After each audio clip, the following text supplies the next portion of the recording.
तो आज का हमारा सवाल है, बोला गया जब 0.232323 डॉट डॉट डॉट डॉट को भिन्न में बदला जाता है तो परिणाम क्या होगा।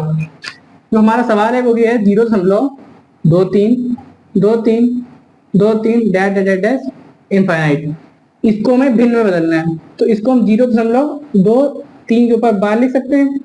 अब बार हटाएंगे तो बटे में जितने के ऊपर बार होता है उतने 99 आ जाते हैं, तो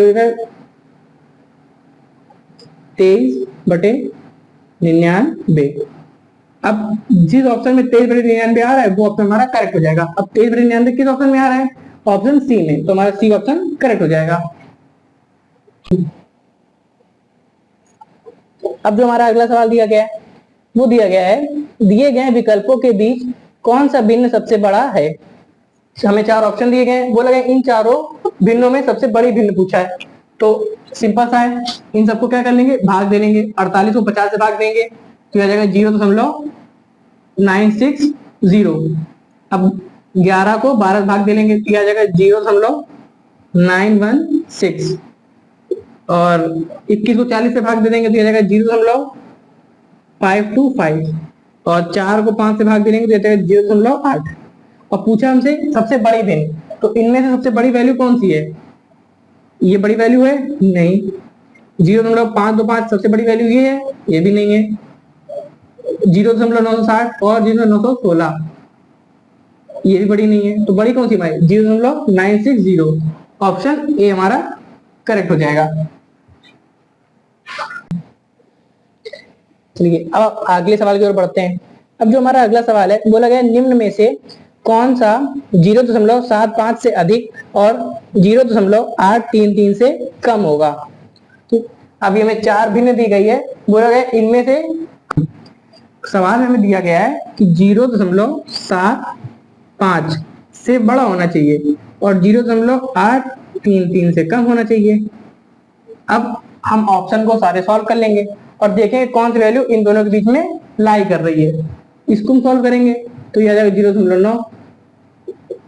इसको सॉल्व कर लेंगे तो यह आ जाएगा 0.67। इसको करेंगे यह आ जाएगा 0.5। 1/2 की वैल्यू होती है और इसको सॉल्व करेंगे 0.8।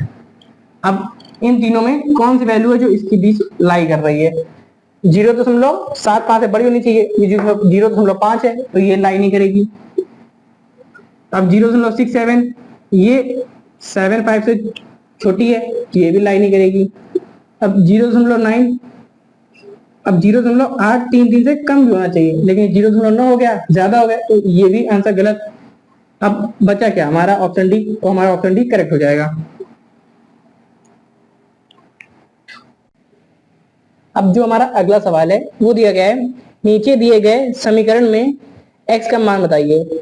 हमें कुछ इक्वेशन गिवन है, बोला गया 3 सही बटा 2 प्लस 5 सही बटा 4 प्लस 0.065 प्लस 0.55 माइनस 0.075 बराबर किसके है? x के। तो हमें x का मान बताना है। सिंपल है, इसको सॉल्व कर लेंगे। ये मिक्स्ड फ्रैक्शन में है, पहले इसको इम्प्रॉपर बनाएंगे और फिर डेसिमल फॉर्म में लेके आएंगे। क्यों? क्योंकि हमारी सारी वैल्यू किसमें? डेसिमल में है, तो इन्हें भी हम इसमें डेसिमल में चेंज कर लेंगे। इसको सॉल्व करेंगे 3 2 जा 6 8 7 7/2 प्लस 5 4 जा 20 प्लस 1 21/4 प्लस 0.065 प्लस 0.55 माइनस 0.075। अब 7 को 2 से भाग दे देंगे तो 2 3 जा 6 2 5 जा 10 तो आ जाएगा 3.5 प्लस 4 को 21 से भाग दे देंगे तो 4 5 जा 20 पॉइंट लगाएंगे 0 बनाएंगे 4 2 जा 8 2 बचा 4 5 जा 20 तो आ जाएगा 5.25 प्लस 0.065 प्लस 0.55 माइनस 0.075। अब हाँ, अब इन चारों को आपस में जोड़ लेंगे। अगर 3.5 प्लस 5.25 जो जगह 0.065 जगह 0.55। यहाँ कुछ नहीं तो आगे चाहे जितने जीरो बढ़ा रहे हैं उससे मतलब नहीं है।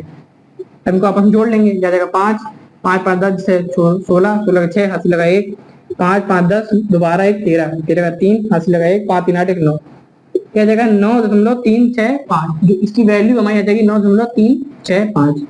अब इसको घटा देंगे 0.075 से, 5 में 5 गया 0, 6 में 7 जाएगा नहीं, एक इससे बोरो लेंगे, इस जगह 16, 16 में 7 जाएगा 9, यहाँ बचा 2.9, तो 9.290 ये हमारा जिस ऑप्शन में आ रहा होगा वो ऑप्शन हमारा करेक्ट हो जाएगा। तो ये किस ऑप्शन में आ रहा, ऑप्शन ए में, तो हमारा ए ऑप्शन करेक्ट हो जाएगा। तो इस हिसाब से ये क्वेश्चन सॉल्व हो गया। तो जरूरी नहीं है कि आप इसको जल्दी से जल्दी करने की कोशिश करें, क्योंकि जो यूपीपी है और बिहार पुलिस है इनमें टाइम की कोई बाउंडेशन नहीं होती, इतना सफिशिएंट समय देते हैं वो कि आप क्वेश्चंस को आराम से इस तरीके से भी कर सकते हैं ना। तो सबसे जरूरी चीज क्या है कि इन सवालों में एक्यूरेसी लानी होती है, कि ताकि हम ज्यादा सवाल सही कर सकें ना। तो एसएससी वाला कोई कंपटीशन है नहीं कि नहीं मैं सवाल ज्यादा और मैं जल्दी करना हो। तो यूपीपी के हिसाब से आप सब सवाल सही करिए। अगर आपने गलत किया और आप जल्दी स्पीड के चक्कर में आएंगे तो आपके सवाल हो जाएंगे गलत, और जहां सवाल गलत हुए तो आप बच्चों से पीछे हो जाएंगे। चलिए अब अगले सवाल की ओर बढ़ते हुए, अब जो हमारा अगला सवाल है, बोला गया निम्न दिए गए विकल्पों में कौन सा पुनरावृत्ति और आवृत्ति दशमलव है। अब ये में 4 भिन्न दिए गए, बोला गया इनमें से कौन सा जो भिन्न है वो रिपीट कर रहा है अपने नंबर को। तो रिपीट करने के लिए हम इसको दशमलव बदल लेंगे, इसको दशमलव बदलेंगे तो 0.3। अब 13/8 को भी बदल लेंगे तो इसको क्या आएगा 1.625। अब 137/25 इसको बदलेंगे तो ये आ जाएगा 5.25, और 3/11 बदलेंगे तो ये आ जाएगा 0.2727 और 27 ये से चलता रहेगा।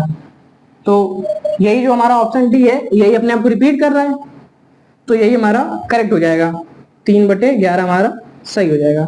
कौन सा ऑप्शन है, डी, तो हमारा डी ऑप्शन करेक्ट हो जाएगा।